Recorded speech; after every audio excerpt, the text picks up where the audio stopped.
The Tableau Forensic Imager TX1 is OpenText's latest and most powerful duplicator. It supports media like SATA, USB, PCIe, SAS, Firewire, Ethernet, and IDE. With USB, the TX1 has only one write-blocked USB port available, as you can see in the picture here. Question: can we connect several USB drives to the TX1 at the same time? Yes, we can. Just connect a powered USB hub to the write-blocked USB port of your TX1. Now you're able to plug in several USB drives to the hub. As you see here, I connected my TX1 to my local network. Now I'm able to operate it using a web browser on my workstation.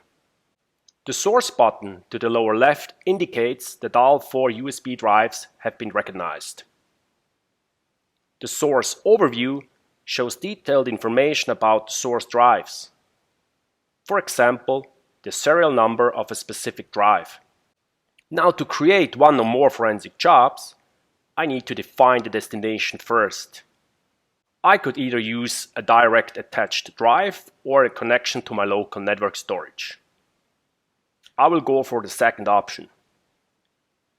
To the lower right, I can create a connection from scratch or use an already defined connection under Mount Bookmark.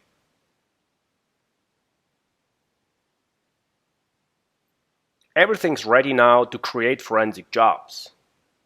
To create a forensic image of all the connected USB drives, select Duplicate, set specific case information, and change the destination if needed. Add the source, and then start duplication. For the second job, go back to Home, and add the next job, Duplicate, add the next source, and start duplication. The third and fourth job will be added to the queue and will start automatically as soon as a running job is finished. The Jobs tab shows you the active, queued, and recent jobs. Thanks for watching.